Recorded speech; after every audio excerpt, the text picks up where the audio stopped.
still wake up screaming some nights 23 years later. My hands shake when I tell the story, but I need to get it out there.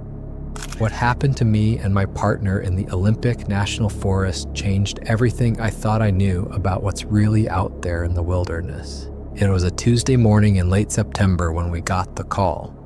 Hikers had reported hearing what sounded like a baby crying somewhere deep in the old growth section of the forest. The crying had been going on for hours, they said, and it didn't sound right, not like any animal they knew. My partner and I had been working these woods for over 15 years combined. We'd heard every sound the forest could make: elk bugling, coyotes howling, bears huffing, even mountain lions screaming. But this was different, according to the hikers. More human, but not quite human either. The reporting party was a group of experienced backpackers, not the kind to panic over normal forest sounds. They'd tried to locate the source but couldn't get close enough before darkness forced them to retreat to their campsite. The crying continued through the night, they said, sometimes closer, sometimes farther away, but always there. We loaded up our gear and headed out around dawn. The trail was familiar, a 7-mile hike through some of the densest, most remote forest in the Pacific Northwest. Ancient Douglas firs and western red cedars towered overhead, their canopy so thick that even at midday it felt like twilight underneath. 3 miles in, we started hearing it, faint at first, carried on the wind between the massive tree trunks. A plaintive, mournful sound that made your chest tighten. It did sound like a baby crying, but there was something off about it. The pitch was wrong, too deep somehow, and it went on too long without the pauses you'd expect from human infant. We followed the sound deeper into the forest, leaving the main trail and bushwhacking through thick undergrowth. The forest grew darker and more oppressive with each step. Moss hung from branches like tattered curtains, and our boots sank into decades of decomposing leaves and fallen timber. The crying grew louder as we pushed through a stand of massive old-growth cedars. Some of these trees were easily 8 feet across, their bark scarred and weathered by centuries of storms. We'd been walking for almost 2 hours when we finally saw it. Huddled against the base of an enormous cedar, partially hidden behind a curtain of hanging moss, was something I still can't fully wrap my head around. It was small, maybe 3 feet tall, sitting upright with its knees drawn up to its chest. At first glance, it looked like a lost toddler in a dark winter coat. But as we got closer, the details became clear. The coat was actually thick, dark hair covering its entire body. The limbs were wrong, too long, too muscular for something so small. The hands and feet were massive, easily twice the size they should have been for a creature that height. And the face, when it looked up at us, was a disturbing mix of human and something else entirely. The thing stopped crying when it saw us. Its eyes were large and dark, undeniably intelligent, but there was something wild and alien in them too. It made soft whimpering sounds and reached toward us with those oversized hands like any frightened child would do. My partner started forward first. He'd always been good with kids, had 3 of his own back home. His instincts kicked in before his brain could process what he was really looking at. The creature seemed genuinely distressed, alone and helpless. We stood there debating what to do in hushed whispers while the thing continued to whimper and reach for us. It was clearly abandoned or lost, and despite its appearance, it was acting like any scared, lonely child would.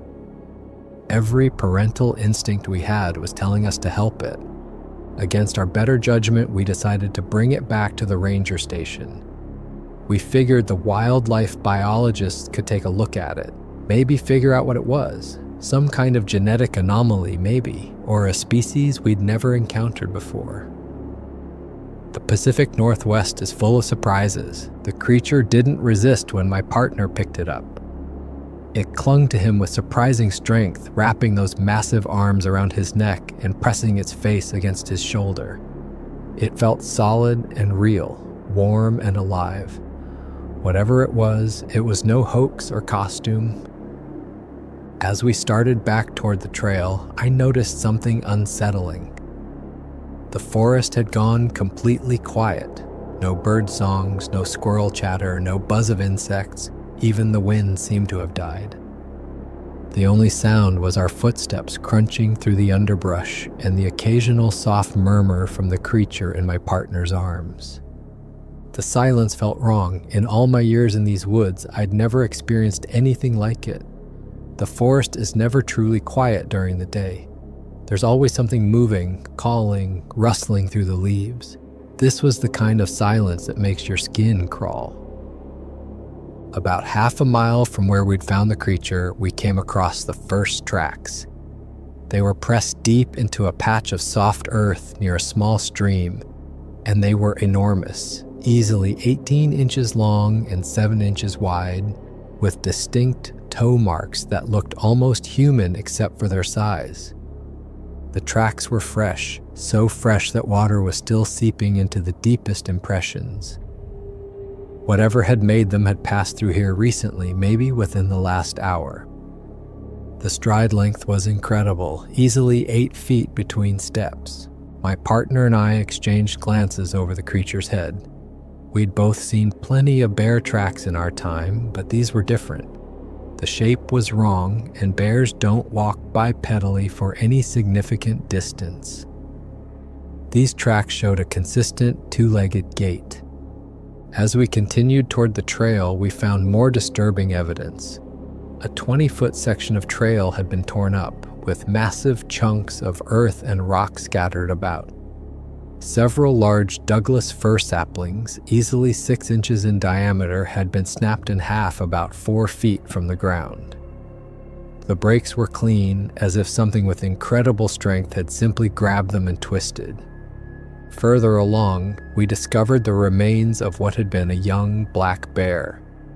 The carcass was maybe 50 yards off the trail, partially hidden behind a fallen log. What was left of it was mangled beyond recognition. The skull had been completely crushed, and the massive bones of the ribcage were shattered like kindling.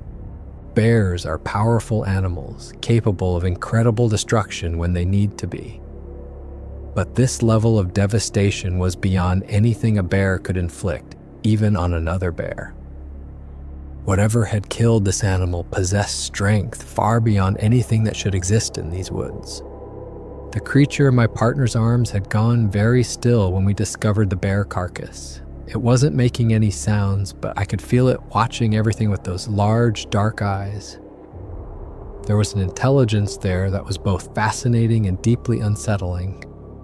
About 3 miles from the ranger station, we heard the first call. It came from somewhere behind us, echoing through the trees like nothing I'd ever heard before. It wasn't quite a howl, wasn't quite a roar. It was deeper than any animal sound I knew, with a resonant quality that seemed to vibrate in your chest. The creature in my partner's arms tensed immediately and let out an answering call. The sound was smaller, higher pitched, but unmistakably similar. It was trying to communicate with whatever had made the first sound. My partner tried to quiet the creature, but it called out again, even louder this time. The response came almost immediately, much closer than before. Whatever was out there was moving in our direction and moving fast. We picked up the pace, but the calls continued. Each time the creature would cry out, the answering call would be closer. Soon we could hear crashing sounds in the forest behind us, like something large, forcing its way through the undergrowth without any concern for stealth. I found myself constantly looking over my shoulder, scanning the shadows between the massive tree trunks. The forest was still unnaturally quiet, except for those haunting calls and the sounds of something large moving through the woods behind us. By the 4th mile, we knew we were being followed. The sounds behind us were getting closer and more frequent. Branches snapping, the thud of heavy footsteps, and always those deep, resonant calls that seemed to come from something with lungs the size of oil drums. The creature had become increasingly agitated, squirming in my partner's arms and making its own calls with growing urgency. It was like watching a human child calling for its parents, except the parents in question were something that shouldn't exist.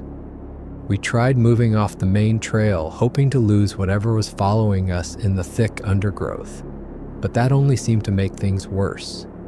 The crashing sounds grew more intense, as if our pursuer was becoming frustrated and throwing its considerable weight around more recklessly.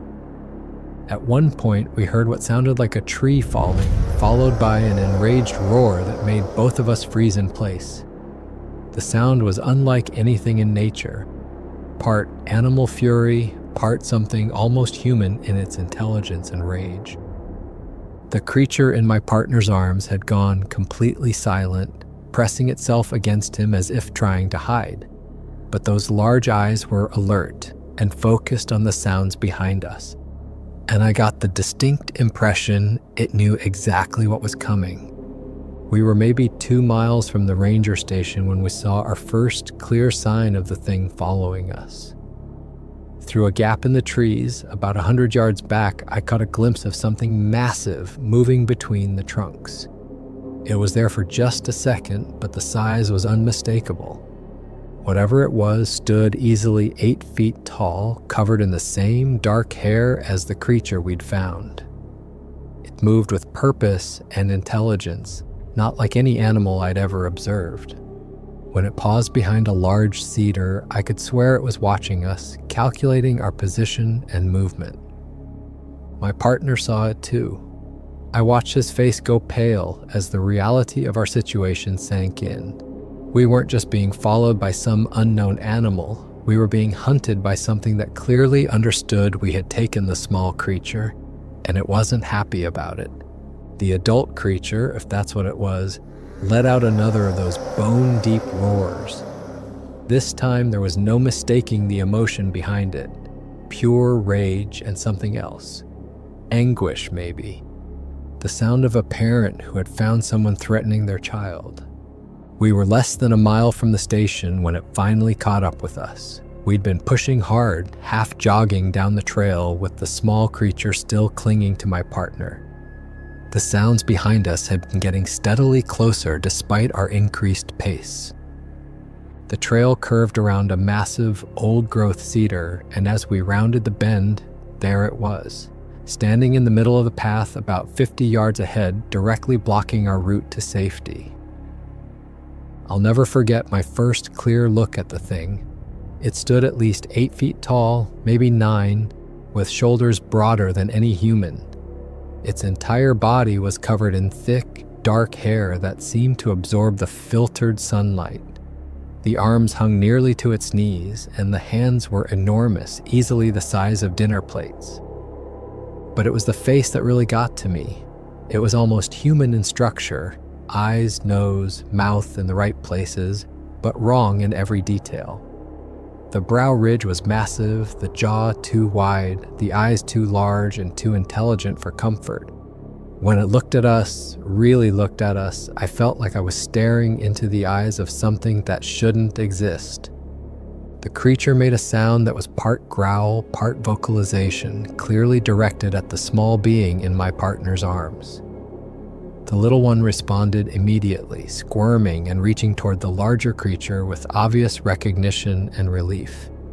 I knew we were in trouble. The adult creature was clearly the parent of the infant we'd found, and it had come to collect its young.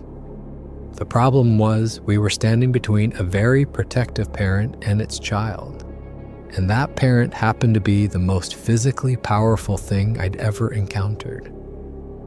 My partner started to set the small creature down, trying to show that we meant no harm. But before he could complete the gesture, the adult let out a roar that shook the trees and charged directly at us. Nothing could have prepared me for the speed of that attack. Something that large shouldn't have been able to move so fast, but it covered the 50 yards between us in what felt like 3 or 4 massive strides. My partner managed to get the infant creature down, and was reaching for his radio when the adult slammed into him with the force of a freight train.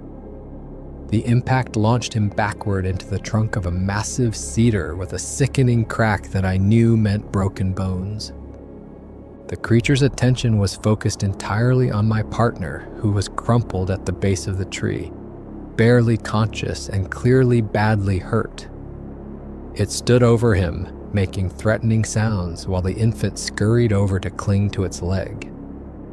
I fumbled for my own radio, trying to call for help while keeping my eyes on the massive creature looming over my partner. But my hands were shaking so badly I could barely work the controls, and when I did manage to key the mic, only static came through. The adult creature looked at me then, and I felt my blood turn to ice. The intelligence in those eyes was unmistakable, but so was the rage. It knew we had taken its young, and it wasn't going to let that slide without consequences. It took a step toward me, and that's when my nerve broke completely. Instead of standing my ground, instead of trying to help my partner, I ran. I dropped the radio and bolted up the trail toward the station, leaving my partner alone with that thing and praying that someone would hear my footsteps and come to investigate. Behind me, I heard another roar, followed by sounds I try not to think about too much. My partner screaming, briefly, then silence. I kept running, crashing through the underbrush, branches tearing at my clothes and face until I couldn't run anymore. When I finally stopped, gasping and shaking, I realized I could no longer hear anything from behind me. The forest had returned to that unnatural silence, broken only by my own labored breathing and hammering heartbeat. I knew I had to go back. Whatever had happened to my partner, I couldn't just leave him there. But it took every ounce of courage I had to turn around and start walking back down that trail. The adult creature was gone when I reached the spot where I'd left them. So was the infant. But my partner was still there, unconscious and crumpled against the base of the cedar where he'd been thrown. He was alive, but barely.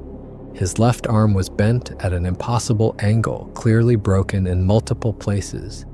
His breathing was shallow and labored, suggesting internal injuries.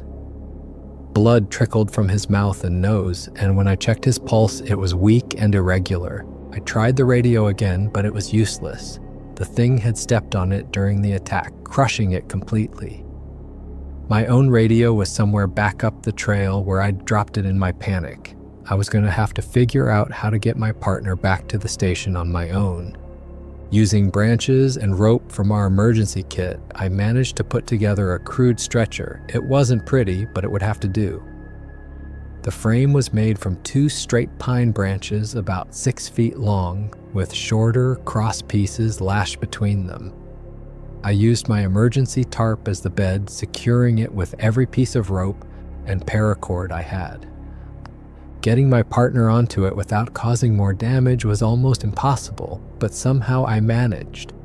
He was completely unconscious by then, which was probably a mercy. His left arm was bent at angles that made my stomach turn, and there was a blood coming from his mouth and nose that suggested internal injuries I couldn't even begin to assess. I tried to immobilize his arm as best I could with my first aid supplies, but I knew it wasn't enough. He needed real medical attention, the kind that required helicopters and trauma surgeons, not field bandages and amateur splinting. He drifted in and out of consciousness as I dragged the stretcher up the trail. When he was awake, he kept asking about the creatures, whether they were still around, whether we were safe. I lied and told him everything was fine, that help was coming, but I could see the doubt in his eyes. The trek back to the station was a nightmare. The stretcher kept getting caught on roots and rocks, and every few minutes I had to stop to rest and check on my partner. My shoulders and back were screaming from the effort of dragging his weight, and my hands were raw and bleeding from gripping the makeshift handles. His condition seemed to be getting worse with each passing hour.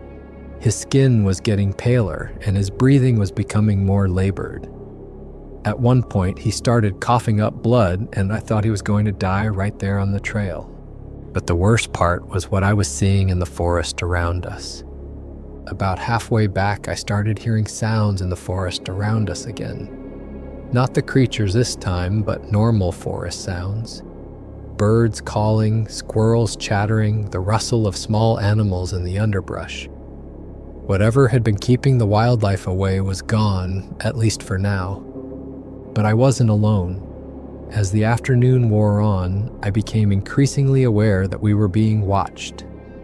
I'd catch glimpses of movement in my peripheral vision, shadows that seemed too large and too purposeful to be wildlife. The first time I saw one clearly, I thought I was hallucinating from exhaustion and stress. It was standing between two massive cedars about 70 yards off the trail, perfectly motionless, just watching. When I stopped the stretcher and looked directly at it, it didn't run or hide. It just stood there, studying us. It was smaller than the one that had attacked us, maybe 7 feet tall instead of 8 or 9. The hair was lighter too, more brown than black. But the posture was the same, upright, human-like, but with proportions that were all wrong for any known primate. I blinked and it was gone, not running away, not moving behind a tree, just gone like it had never been there at all. I stood there staring at the empty space between the trees, wondering if I'd imagined the whole thing. But then I saw another one. This one was closer, maybe 50 yards away, partially hidden behind a massive Douglas fir. Only part of its torso was visible, but I could see it moving slightly, shifting its weight from foot to foot like it was trying to get a better view of us. As the hours passed, I saw more of them, never clearly, never for more than a few seconds, but always there. Sometimes it was just a flash of dark hair moving between the trees. Sometimes it was a suggestion of a face peering out from behind a moss-covered trunk.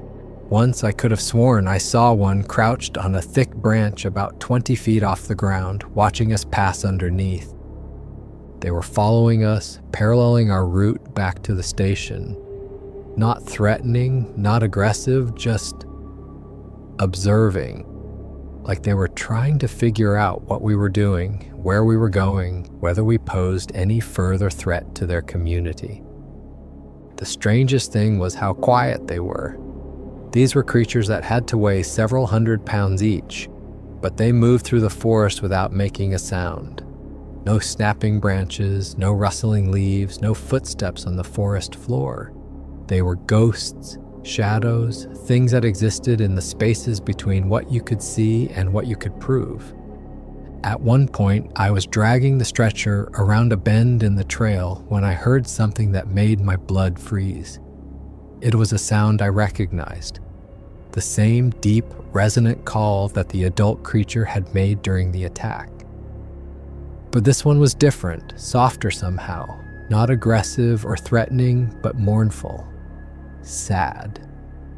The call came from somewhere behind us, maybe a quarter-mile back. A few seconds later, it was answered by another call from off to our left, then another from ahead of us, then more from all around until the forest was filled with their voices.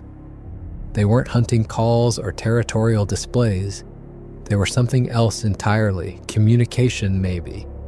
News spreading through the forest about what had happened, about the injured human being dragged slowly through their territory. My partner stirred on the stretcher, mumbling something I couldn't understand. His eyes opened briefly, unfocused and glassy, and he tried to speak. His voice was barely a whisper when he asked if I could hear them too. I nodded, not trusting my voice. He asked if they were everywhere, weren't they? I nodded again. He closed his eyes and went quiet for a long time. When he spoke again, his voice was barely audible. He said we shouldn't have taken their baby. That was the last coherent thing he said. As we got closer to the ranger station, the watchers became bolder. Instead of staying hidden in the deep forest, they started appearing closer to the trail. I'd see them standing just inside the tree line, no longer bothering to hide behind trunks or in the shadows. There were more of them now. I counted at least 6 distinct figures at various points, though there might have been more. They seemed to be coordinating their movements, positioning themselves at regular intervals along our route like sentries marking our progress. One of them, the brown-haired one I'd seen first, had been following us for miles. Every time I looked back, it was there, maintaining the same distance, never getting closer but never falling behind either. It was like having an escort, though I couldn't tell if it was meant to be protective or threatening. The calls continued too, but they were changing. What had started as mournful communication was becoming something more urgent. The pitch was higher now, more frequent, and there seemed to be more voices joining in from farther away. Word was spreading through the forest. Our slow progress was being reported, tracked, analyzed by intelligences that we barely understood. They were sharing information about us, about what we were doing, about the injured member of our party. I started to wonder if they understood that my partner was dying. Did they comprehend human frailty, human mortality? Were they watching us struggle with the same detached curiosity we might watch ants trying to move a dead cricket? Or was there something else going on? Some kind of judgment being passed, some decision being made about whether we deserve to make it out of their territory alive? The sun was getting low in the sky, casting long shadows between the trees. I'd been dragging the stretcher for hours, and my strength was almost gone. My partner's breathing had become increasingly shallow, and I wasn't sure he was going to survive much longer without proper medical attention. That's when I heard voices calling my name. Other rangers had come looking for us when we failed to check in. I've never been so relieved to hear human voices in my life. But as the rescue team got closer, something strange happened. The watchers in the forest began to withdraw. One by one, they faded back into the deep woods, disappearing as silently as they had appeared. By the time the other rangers reached us, there was no sign that we'd been observed at all, except for one. The brown-haired one, the one that had been following us longest, stood at the edge of the clearing where the rescue team found us. It made no attempt to hide, no effort to disappear. It just stood there, watching as the medical team worked on my partner, watching as they loaded him onto a proper stretcher and prepared to carry him out. When one of the other rangers spotted it and pointed, shouting a warning, it didn't run. It looked directly at the man who had pointed at it, then looked at me. For just a moment, our eyes met across the clearing. What I saw in those large, dark eyes wasn't hostility or threat. It was something else entirely. Understanding, maybe. Recognition that we were both just trying to survive in a world that was bigger and more dangerous than either of us had imagined. Then it turned and walked away, disappearing into the forest with the fluid grace that seemed impossible for something so large. The other rangers were already dismissing what they'd seen as a bear standing on its hind legs, a trick of light and shadow, stress-induced hallucination. But I knew better. I knew exactly what it was, and I knew that it had chosen to let us go. But I wasn't alone. As the afternoon wore on, I became increasingly aware that we were being watched. I'd catch glimpses of movement in my peripheral vision, shadows that seemed too large and too purposeful to be wildlife. At one point, I was sure I saw the adult creature again, standing motionless between two large trees about 50 yards off the trail. When I looked directly at it, it seemed to melt back into the shadows, but the feeling of being observed never went away. My partner was getting worse. His breathing became more labored, and he stopped responding when I spoke to him. I knew I was running out of time, but the station still seemed impossibly far away. The emergency medical team did everything they could, but it was too late. My partner had suffered massive internal injuries from the impact with the tree, and the long journey back had been too much for his damaged body. I watched them work on him, trying desperately to save his life, and all I could think about was how I'd abandoned him when he needed me most. I'd run like a coward while that thing, whatever it was, finished what it had started. The official report listed the cause of death as injuries sustained in an animal attack. That was technically true, I suppose, though it didn't begin to capture the reality of what had happened out there in the woods. I told the investigating officers everything I could remember, but I could see the skepticism in their eyes when I described the creatures. They figured I was in shock, that I'd misidentified a bear or maybe a person in a costume. The tracks had been obscured by the time they got back to the scene, and there was no physical evidence beyond my partner's injuries. I retired from the Forest Service 6 months later. I couldn't bring myself to go back into those woods, couldn't face the possibility of another encounter with whatever was living out there in the deep forest. I moved to the city, got a job with the Parks Department maintaining urban green spaces. It's safe work, predictable work, the kind where the most dangerous thing you might encounter is an aggressive raccoon or an angry dog owner. But I still have nightmares. I dream about my partner's face when that thing charged us, about the intelligence I saw in those impossibly large eyes, about the sound of breaking bones and my own cowardice in the face of something I couldn't understand. The knowledge has cost me more than I like to admit. Relationships have suffered because I can't talk about what really happened without sounding like I've lost my mind. Sleep is often elusive, interrupted by dreams of massive hands and intelligent eyes, and the sound of my partner calling for help as I ran away. I've spent the last 23 years trying to make sense of what I saw out there. I've read everything I can find about unknown species, about encounters with things that shouldn't exist according to mainstream science. The descriptions are always similar: large, bipedal, covered in hair, possessing strength far beyond anything known to science. The witnesses are usually credible people, hunters and hikers and outdoor workers who know the difference between a bear and something else entirely. But the scientific community dismisses these reports, explains them away as misidentification or hoaxes. They have to, I suppose. Accepting the existence of something like what I encountered would require rewriting everything we think we know about the natural world. I don't blame them for their skepticism. If someone had told me the story 23 years ago, I probably would have been skeptical too. But I know what I saw, what I experienced. I know that somewhere in the deep forests of the Pacific Northwest, there are things living that we don't understand, things that have their own intelligence, their own society, their own fierce protection of family. Sometimes I wonder what would have happened if I'd stood my ground, if I'd tried to help instead of running. Would my partner still be alive? Could we have somehow communicated with the creatures, made them understand that we meant no harm? But I know the truth. We crossed a line that day when we took that infant creature away from its family. We made a decision based on our human understanding of right and wrong, without considering that we might be dealing with something that had its own rules, its own way of seeing the world. I think about that infant creature sometimes.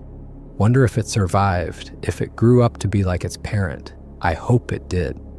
I hope it's out there somewhere, living its life in the deep forest, staying far away from the trails where humans might find it and make the same mistakes we did. I'm telling this story now because I'm getting old, and I won't be around forever to remember what happened. My partner deserves to have the truth told, even if nobody believes it. He was a good man, a dedicated ranger who cared about the forest and everything in it. He didn't deserve to die because we made a decision we didn't fully understand the consequences of. If you're planning to spend time in the deep woods, especially in the old growth areas where humans rarely go, remember that you're not alone out there. There are things living in those forests that we don't understand, things that have their own rules and their own way of protecting what they care about. Respect the wilderness. Respect the creatures that call it home. And if you ever find something that seems like it might belong to someone else, maybe think twice before you decide to take it with you. The forest keeps its secrets for a reason. Some knowledge comes at too high a price. 23 years later, I still jump at loud sounds. I still avoid hiking trails that lead into deep forest. And I still wake up some nights hearing my partner's voice asking why I left him there alone with something that shouldn't exist. But it does exist. They do exist. And somewhere in the deep woods of the Pacific Northwest, they're still out there, living their lives and protecting their families the same way we protect ours. I just hope no one else has to learn that lesson the way I did.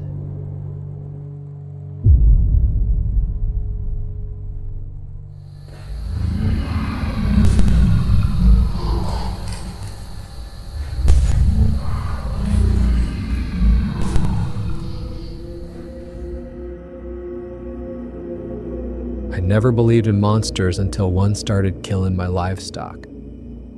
What I'm about to share happened on my farm in northern Michigan, where I've raised cattle and chickens for the past 15 years. The attacks began 3 years ago, and what I captured on my trail camera still gives me nightmares. This is my story, and the proof is real. It was a cold February morning when I found the first victim. The snow crunched under my boots as I made my usual rounds to check on the animals. Everything seemed normal until I reached the chicken coop. The door hung open, swaying in the winter wind. Inside, feathers covered the floor like fallen snow, and 3 of my best hens were missing.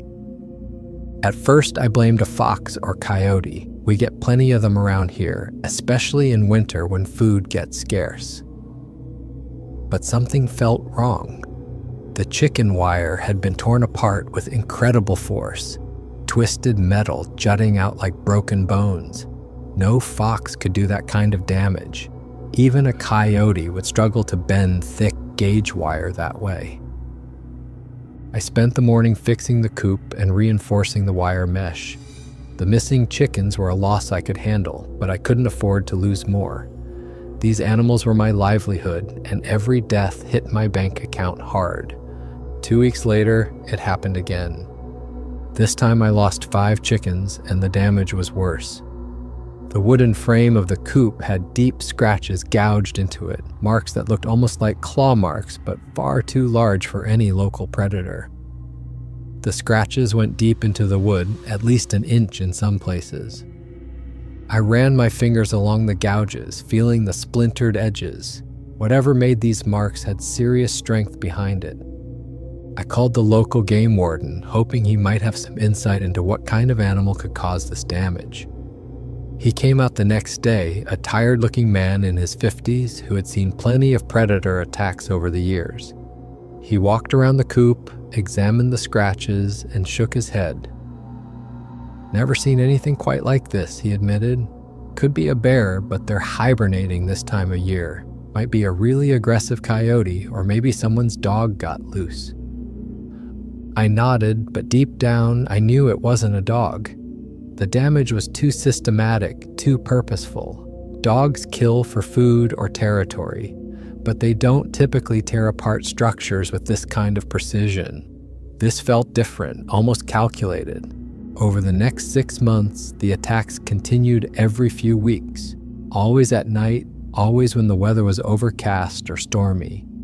The creature seemed to prefer darkness and bad weather, times when visibility was low and sounds were muffled by wind or rain. The pattern was always the same. I would wake up in the morning to find damaged fencing, torn chicken wire, or broken wooden planks. A few animals would be missing, never more than 2 or 3 at a time. Sometimes I found partial remains scattered around the farm, but never enough to identify what kind of predator was responsible. In April, it went after my cattle for the first time. I found the young bull in the far pasture about a 1/4 mile from the barn. The sight made my stomach turn. The animal had been killed with incredible violence, its throat torn open and chunks of flesh missing from its hindquarters. But what disturbed me most was how clean the kill was.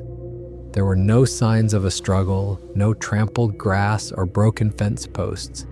It was as if something had overpowered a 1,200-pound bull without any effort at all.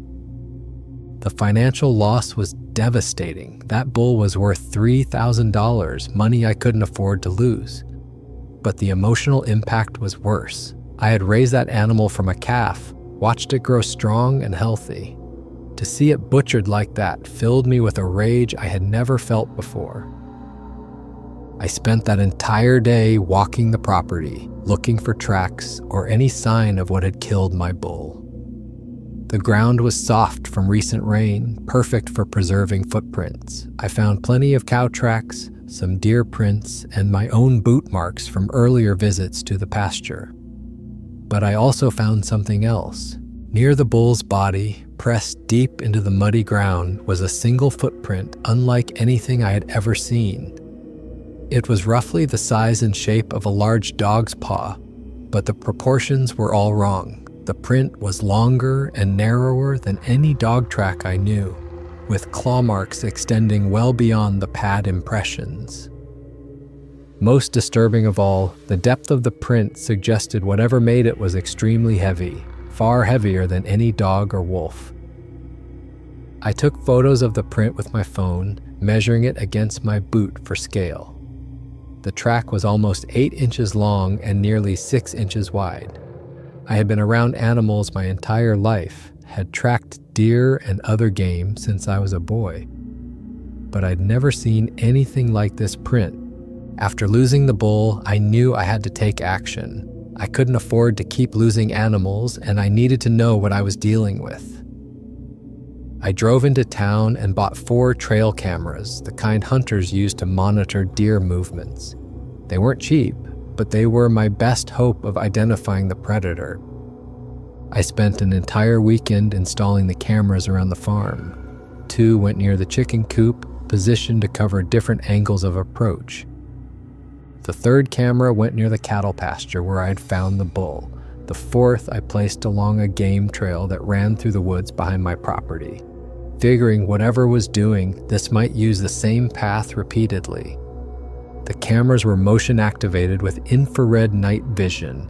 If anything larger than a squirrel moved within their range, they would snap a photo and record the date and time. I checked the SD cards every few days, hoping to finally get a clear look at my tormentor. For 2 months, the cameras captured nothing but deer, raccoons, and the occasional fox. I started to wonder if the creature had moved on, or if maybe the cameras themselves were deterring it. Some animals can sense the infrared flash and avoid areas where cameras are placed. Then, in late June, the attacks resumed. I lost 3 more chickens, and this time the damage to the coop was even more severe. Entire sections of wooden planking had been ripped away, and the metal hinges on the door were bent beyond repair. It was as if something had grabbed the structure and twisted it apart with its bare hands. The force required would have been enormous, far beyond what any normal animal could produce. But this time, I had hope. One of the cameras was positioned perfectly to capture whatever had done this damage. I hurried to check the SD card, my hands shaking with anticipation as I loaded the files onto my computer. Most of the photos showed nothing unusual: a raccoon sniffing around the coop at 2:47 a.m., a barn cat walking past at 4:13 a.m. Then, at 3:22 a.m., sandwiched between the innocuous wildlife photos, was an image that changed everything. The trail camera had captured something that defied explanation. In the greenish glow of the infrared flash, a figure stood near the chicken coop. At first glance, it looked almost human, standing upright on 2 legs with long arms hanging at its sides. But the proportions were all wrong, and the features were clearly not human. The creature stood at least 7 feet tall, with a muscular build and long, powerful limbs. Its body was covered in dark fur or hair, and its head was elongated, almost canine in shape. The eyes reflected the camera flash with an eerie, bright glow, and I could make out what appeared to be a snout and pointed ears. Most unsettling of all were the hands. They looked almost human in structure, with long fingers and opposable thumbs, but they ended in curved claws that caught the light of the camera flash. These were the hands that had torn apart my chicken coop. the claws that had left those deep gouges in the wooden planks. I stared at the photo for a long time, trying to process what I was seeing. This wasn't a bear or a wolf or any known animal. This was something else entirely, something that walked upright like a man but had the features of a predatory animal. The local legends came flooding back to me, stories I had heard as a child about the Michigan Dogman, a creature that was said to roam the forests of the Great Lakes region. I had always dismissed those stories as folklore, campfire tales meant to scare children. But here was photographic evidence that something matching those descriptions was real, and it had been terrorizing my farm for months. The next morning, I called the game warden again. This time I had proof, clear photographic evidence of what had been killing my livestock. I was excited, vindicated, and certain that someone in authority would finally take my situation seriously. The warden arrived that afternoon, bringing a colleague from the Department of Natural Resources. I showed them the damaged chicken coop, pointed out the claw marks in the wood, and then proudly displayed the trail camera photo on my laptop screen. Their reaction was not what I had expected. The two men looked at the photo, then at each other, then back at me with expressions of barely concealed annoyance. The game warden shook his head and closed the laptop with more force than necessary. "You really think we're going to fall for this?" he said, his voice heavy with sarcasm. "This is obviously fake. You can make anything look real with Photoshop these days." I protested, tried to explain that I wouldn't know how to fake such a photo even if I wanted to, but they weren't listening. They had made up their minds before I even showed them the evidence. To them, I was just another attention-seeking farmer trying to get sympathy for normal predator losses. "Look," the DNR officer said, "we understand you've had some livestock losses and we're sympathetic to that. But filing false reports and creating fake evidence is a serious matter. We could charge you with interfering with a wildlife investigation." The game warden nodded. "We're going to let this slide with a warning and a fine this time. But if you contact us again with more of these fantasy stories, there will be consequences." They wrote me a citation for filing a false report, a $300 fine that felt like a slap in the face. I watched them drive away, feeling more alone and helpless than I had ever felt in my life. The people who were supposed to help me had not only dismissed my evidence, but punished me for bringing it to their attention. That night, I realized I was truly on my own. If the authorities wouldn't help me, I would have to protect my animals myself. Over the next few weeks, I threw myself into fortifying the farm with an obsession that bordered on mania. I couldn't afford to lose any more livestock, both financially and emotionally. I started with the chicken coop, completely rebuilding it with pressure-treated lumber and reinforcing every joint with metal brackets. Instead of chicken wire, I installed heavy-gauge welded mesh that would require bolt cutters to breach. The door got 3 separate locks and a metal frame that could withstand significant force.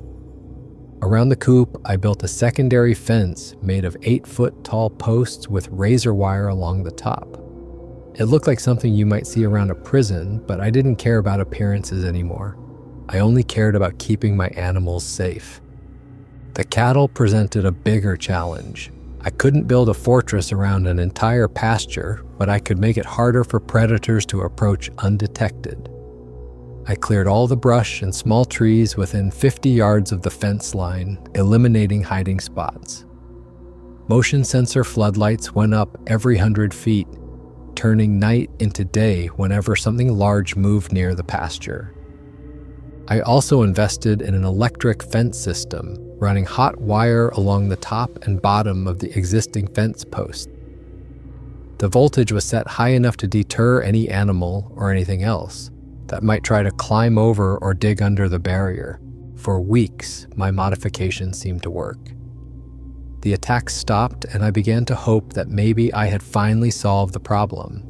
The creature, whatever it was, had apparently decided my farm was too well defended and moved on to easier targets. I should have known it wouldn't be that simple. On a humid August night, I was awakened by the sound of panicked animals. The chickens were making a tremendous racket, and I could hear the cattle bellowing in distress from the far pasture. I grabbed my rifle from the bedroom closet and rushed outside, my heart pounding with adrenaline and fear. The scene that greeted me was devastating. Despite all my reinforcements, the creature had somehow breached the chicken coop defenses. The welded mesh had been torn apart like tissue paper, and the metal door frame was twisted into an unrecognizable shape.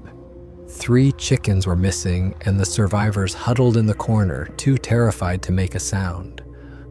But the real shock came when I checked the cattle pasture. One of my cows lay dead near the fence line, its throat torn open in the same brutal manner as the bull months earlier. The electric fence had been ripped down, the hot wire snapped and coiled on the ground like dead snakes. What disturbed me most was how easily all my defenses had been overcome. Months of work and thousands of dollars in materials had been destroyed in a single night.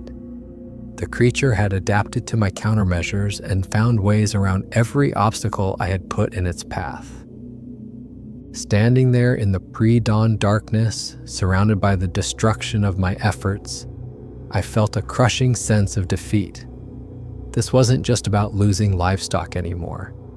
This was about being systematically terrorized by something that seemed to take pleasure in demonstrating its superiority over my attempts at defense.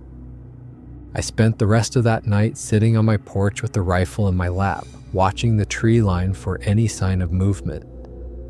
Every shadow seemed to hide a potential threat. Every sound made me jump. I was exhausted, both physically and emotionally, but I couldn't bring myself to go back inside and leave my remaining animals unprotected. 3 nights later, I heard the familiar sounds of distressed animals coming from the pasture. This time, I was ready. I had been sleeping in my clothes with the rifle beside the bed, and I was outside within seconds of hearing the first bellows of panic from the cattle. The moon was nearly full, providing enough light to see across the pasture without needing a flashlight. I moved carefully along the fence line, trying to spot whatever had spooked the animals. The cows had gathered in a tight group near the barn, all facing toward the far end of the pasture where the property bordered the woods. Then I saw it. At the edge of the tree line, partially hidden by a cluster of thick bushes, was a dark figure. Even at a distance of several hundred yards, I could tell it was tall and upright, moving with a fluid grace that was both human and animal-like. This was the creature from the trail camera photo, the thing that had been terrorizing my farm for months. My hands shook as I raised the rifle and peered through the scope. The figure was mostly in shadow, but I could make out enough detail to confirm what I was seeing. The elongated head, the powerful build, the way it moved on 2 legs but maintained a predatory crouch. This was no bear or wolf or any other normal animal. I took a deep breath, steadied my aim, and squeezed the trigger. The rifle cracked, shattering the night silence. Through the scope, I saw the figure jerk and stumble backward into the trees. A sound echoed across the pasture, a howl of pain and rage that was unlike anything I had ever heard. It was part wolf, part dog, but with an almost human quality that made my blood run cold. I had hit it. After months of frustration and helplessness, I had finally struck back at my tormentor. But my moment of triumph was short-lived. As the echoes of the howl faded, I realized what I might have done. If this creature was part of a pack, if there were others like it in the woods, I had just declared war on something far more dangerous than a simple predator. I stayed outside for the rest of the night, rifle ready, waiting for retaliation that never came. Every rustle of leaves, every snapping twig made me spin toward the sound, finger on the trigger. I expected to see glowing eyes emerging from the darkness, expected to hear the sound of multiple creatures moving through the underbrush. But the woods remained silent. The next morning, I walked out to where the creature had been standing when I took the shot. The area was thick with brambles and fallen logs, making it difficult to search thoroughly, but I was determined to find some evidence of what had happened. Near a large oak tree, about 20 feet from where I remembered seeing the figure, I found what I was looking for. Dark stains on the bark and scattered drops in the fallen leaves below. Blood, definitely blood, and quite a bit of it. I followed the blood trail deeper into the woods, marking my path with strips of orange surveyor's tape so I wouldn't get lost. The trail was easy to follow at first, with regular drops and smears on trees and bushes. Whatever I had hit was bleeding heavily and apparently struggling to move through the dense undergrowth. The trail led roughly northeast, toward a section of state forest that bordered my property. I had hunted in these woods many times over the years, but I had never ventured very deep into this particular area. The terrain was rough, full of ravines and thick stands of cedar that made travel difficult. After following the blood trail for about half a mile, it suddenly stopped. I searched the area carefully, looking for any sign that the wounded creature had continued in a different direction, but found nothing.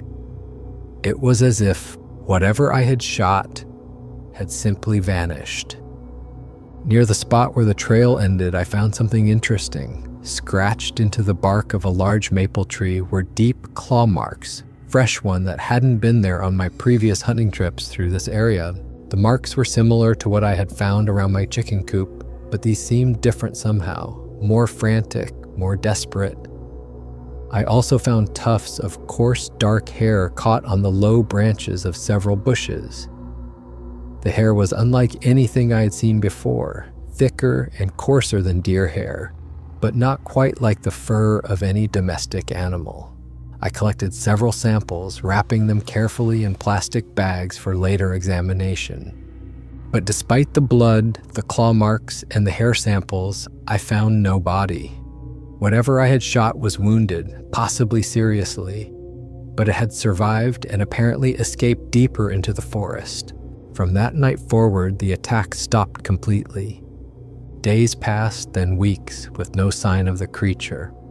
My remaining livestock went about their business undisturbed, and I began to sleep through the night again without being awakened by sound of panic from the barn or pasture. The trail cameras I had positioned around the farm continued to snap photos of the usual wildlife, but there were no more mysterious figures, no more glowing eyes in the darkness. It was as if the creature had simply vanished from the area entirely. I should have been relieved, and part of me was. The financial losses had stopped, and I no longer lived in constant fear of what I might find each morning when I went to check on the animals. But the abrupt end to the attacks raised more questions than it answered. Had I killed the creature after all, and it had simply crawled off somewhere to die? The amount of blood I had found suggested a serious wound, possibly fatal. But if it had died, where was the body? I had searched the area thoroughly and found no trace of remains. Maybe the creature had been part of a pack, and the others had carried off their wounded or dead companion. That would explain the sudden disappearance of evidence, but it raised the terrifying possibility that there were more of these things in the woods around my farm. Or perhaps I had wounded it badly enough that it decided to leave the area entirely, seeking easier hunting grounds where it wouldn't face armed resistance. This seemed like the most logical explanation, but it also implied a level of intelligence that was deeply unsettling.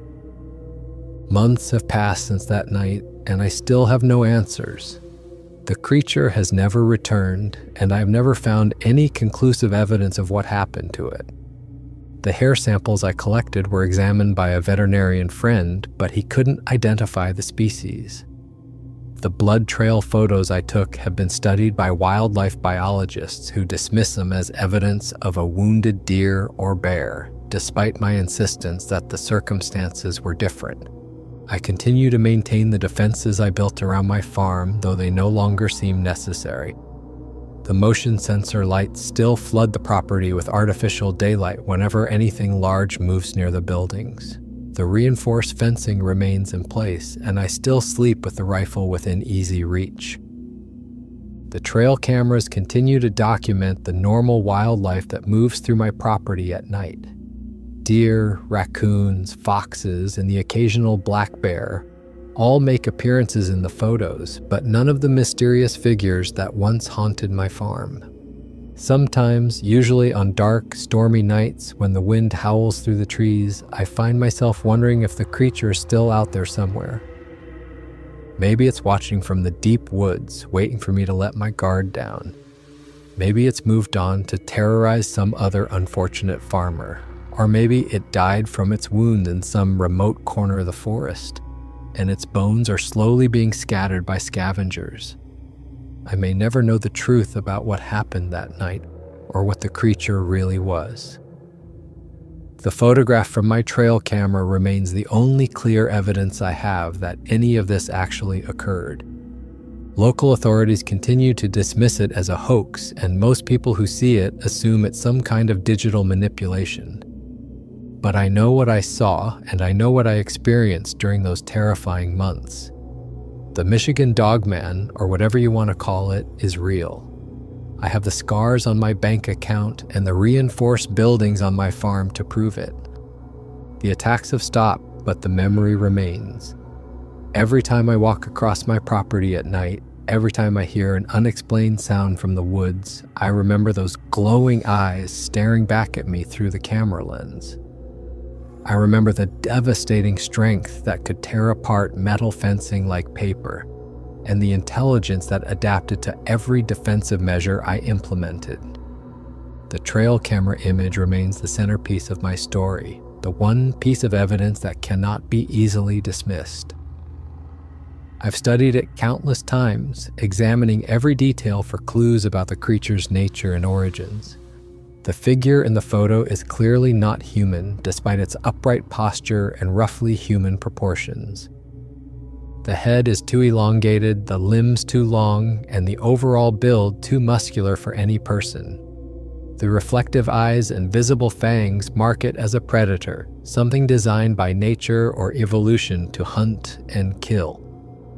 But it's also not entirely animal. The way it stands, the structure of its hands, and the apparent intelligence behind its attacks suggests something that bridges the gap between human and beast. This is what makes the creature so unsettling, so difficult to categorize or understand. Wildlife experts who have reluctantly examined the photo point out various details they claim prove it's fake. The lighting is wrong, they say, or the proportions don't match any known animal. But they can never explain exactly how such a convincing fake might have been created, especially by someone with no training in digital manipulation. I've offered to let forensic experts examine the original SD card from the trail camera, hoping that technical analysis might prove the authenticity of the image. So far, no one has taken me up on the offer. It seems that most people would rather dismiss the evidence than confront the possibility that something like this might actually exist. My experience is not unique. Over the years, I've connected with other farmers and rural residents throughout Michigan who have reported similar encounters. The details vary, but the core elements remain consistent. A large, upright creature with canine features that preys on livestock and seems to possess human-like intelligence. Most of these people have never reported their experiences to authorities, having learned from cases like mine that official response ranges from dismissive to hostile. Instead, they've formed an informal network sharing information and strategies for protecting their property and animals.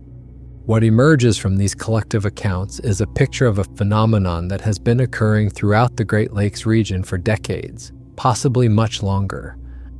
The creatures, whatever they are, seem to be territorial and generally solitary, which might explain why encounters are relatively rare despite the large number of rural properties in their apparent range. The attacks follow predictable patterns. They target easy prey like chickens and young livestock, They prefer to operate under cover of darkness and bad weather, and they seem to be deterred by bright lights and human activity. But they also demonstrate problem-solving abilities that go far beyond normal animal behavior, adapting their tactics when faced with new defensive measures. I've spent countless hours researching possible explanations for what I experienced on my farm. The theories range from the scientific to the supernatural, and none of them provide completely satisfying answers. Some researchers suggest that creatures like the Michigan dogman might be surviving members of an unknown species, perhaps a remnant population of prehistoric predators that managed to avoid extinction by retreating to remote wilderness areas. This would explain their apparent intelligence and their ability to avoid human detection for so long. Others propose that these creatures might be the result of modern genetic anomalies, animals that have undergone unusual mutations due to environmental factors or disease. While this might account for their unusual characteristics, it doesn't explain the consistent reports that span multiple generations. The supernatural explanations are even more varied, ranging from shape-shifting entities to interdimensional visitors.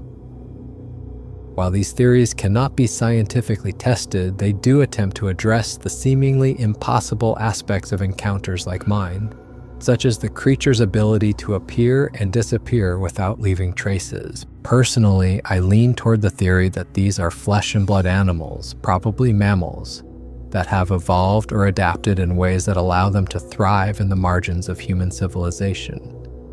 Their intelligence and adaptability would be survival traits, allowing them to exploit human resources while avoiding direct confrontation with our superior numbers and technology. The months of terror I experienced have left permanent changes in how I view my property and my place in the natural world. I used to feel like the master of my small domain, confident in my ability to protect my animals and maintain my way of life. Now I understand that I am just another species sharing this land with things I don't fully understand. The financial losses were significant, but the psychological impact has been even greater. I find myself constantly vigilant, always listening for sounds that might indicate the return of my tormentor. Even during daylight hours when logic tells me I am safe, I catch myself scanning the tree line for signs of movement. My relationship with local authorities has been permanently damaged by their dismissive response to my evidence. I no longer trust that help will come if I need it, and I've learned to rely entirely on my own resources for protection. This isolation is perhaps the most difficult aspect of the entire experience. But there have been positive changes as well. I've become more aware of the wildlife that shares my property, more respectful of the wilderness that surrounds my farm. I've also connected with a community of people who have had similar experiences, and there is comfort in knowing that I am not alone in facing the unknown. 3 years have passed since the attacks began, and more than a year since they ended. I continue to farm the same land, raise the same animals, and maintain the same routines that have defined my life for decades. But everything is different now, colored by the knowledge that there are things in the world that defy easy explanation. The creature that terrorized my farm may be gone, but it has left an indelible mark on my understanding of reality. I know that somewhere in the vast forests of northern Michigan, predators roam that are not found in any biology textbook. I know that the boundary between the civilized world and the wilderness is far more porous than most people believe. I also know that most people will never believe my story, regardless of the evidence I present. The photograph from my trail camera will be dismissed as a hoax, and my account will be filed away with countless other tall tales from rural America. This is perhaps the most frustrating aspect of the entire experience, having lived through something extraordinary and being unable to convince others of its reality.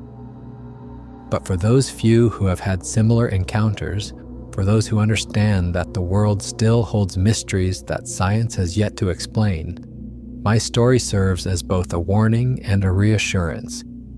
The creatures are real. They can be dangerous, but they can also be driven away by courage and determination. The Michigan dogman exists. I have the photograph to prove it and the scars on my property to remember it by. Whether it will return someday, whether others like it continue to roam the forests of the Great Lakes region, I cannot say.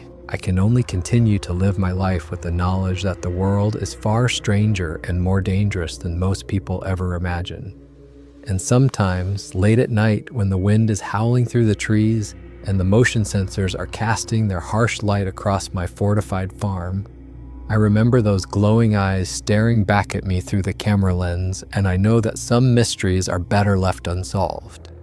For more interesting stories, check this out.